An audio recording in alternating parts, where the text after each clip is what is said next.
এটি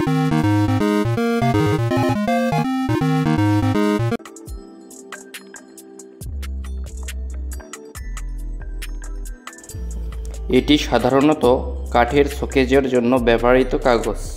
আপনারা আপনাদের শোকেজের ভিতর সৌন্দর্য বাড়াতে এই কাগজটি আঠা দিয়ে লাগিয়ে দিতে পারেন। এটি সাধারণত গ্রামগঞ্জের মানুষ কাঠের শোকেজে বেশি ব্যবহার করে থাকে।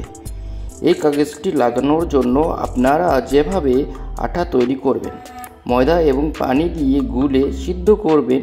যখন আঠালো ভাব হবে তখন সেটি একটু শুকিয়ে কাগজের পেছনে লাগিয়ে শোকেজের ভিতরে লাগিয়ে দিতে পারেন। তাহলে সহজেই লেগে যাবে এবং দেখতেও অনেক সুন্দর লাগবে। যাদের শোকেজের ভিতর ঘুণ পোকা ধরেছে তাদের এটি ব্যবহার করা অনেক গুরুত্বপূর্ণ একটি কাজ।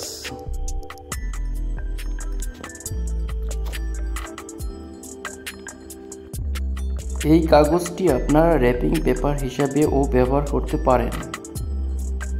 বিভিন্ন ধরনের শোপিসে গিফট প্যাকেজিং করার জন্য এই কাগজটি ব্যবহার করা যায়।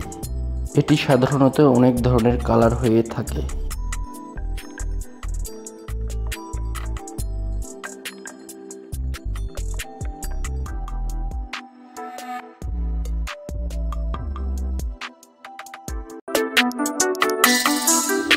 এই কাগজটি আপনারা র্যাপিং পেপার হিসেবে ব্যবহার করতে পারবেন।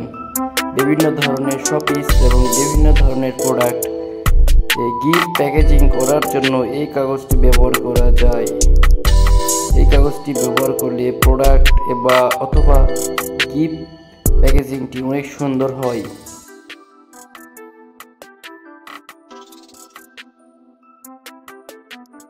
এই কাগজটি সাধারণত গিফট প্যাকেজিং করার জন্য ব্যবহার করা হয়। এটি আঠা দিয়ে লাগে না, এটি স্কচ টেপ দিয়ে লাগাতে হয়। স্কচ টেপটি সাধারণত সাদা হয়ে থাকে।